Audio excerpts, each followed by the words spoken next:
สวัสดีพี่น้องป้องไปผู้ที่ตามทางเพจเฟซบุ๊กเสียงอื่นเขาเลยแช่เดียวมื้อนี้มาร้านทอง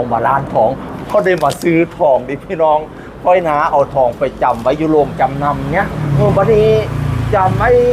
ปี2 ปีแล้วล่ะจำไว้30,000นึงนี่มาเลยส่งดอกเบี้ยมาพอเฮียพอแห้งแล้วคิดว่าเจ้าของบ่มีปัญญาไทยคืนดอกก็เลยเสี่ยวตั๋วจำนำนี่มาขายให้กับร้านทองได้ยินข่าวว่าห้างทองสวยซึ่งอยู่เยื้องๆกันกับคลินิกคุณหมอธีรพลเนี่ยเยื้องๆกับโรงจำนำเนี่ยพี่น้องเพิ่นรับซื้อตัวจำนำนี้ว่าซั่นว่านะบัดนี้เฮาก็สิได้ส่วนต่างเนี่ย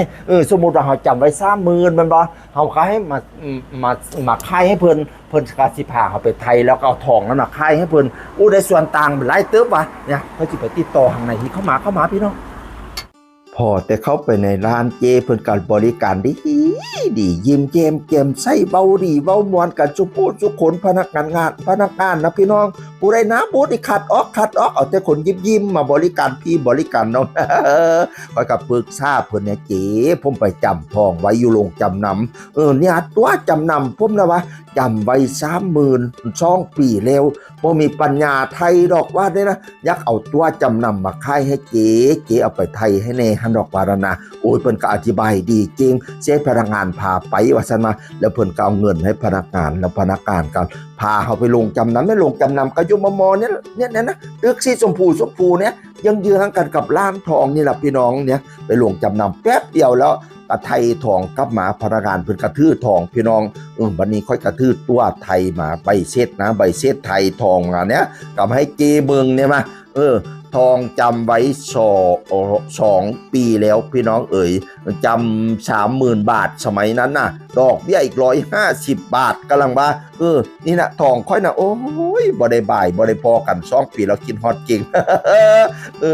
บัดนี้ก็เพิ่นก็ไปไทยมาให้หลังจากไทยมาแล้วเขาก็สิมาขายกับเพิ่นนี่ล่ะ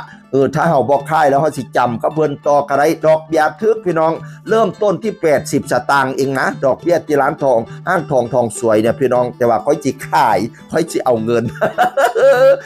จำไว้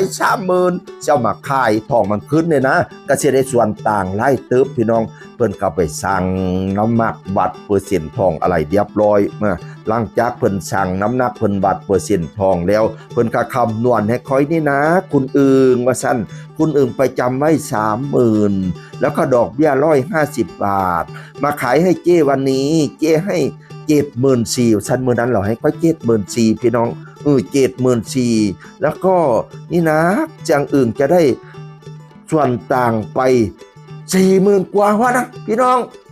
โอ้ยก็ดีใจเก่งนะเฮ้ยจำไว้2 ปีแล้ว จำไว้ตั้งแต่บาทแล้วเขาได้บู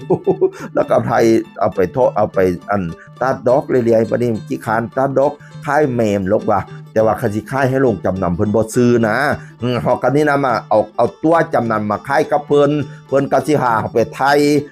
ตัวเราจะต้องไปไทยเองเพิ่นจะพาไปแล้วก็มาขายดังนี้แหละ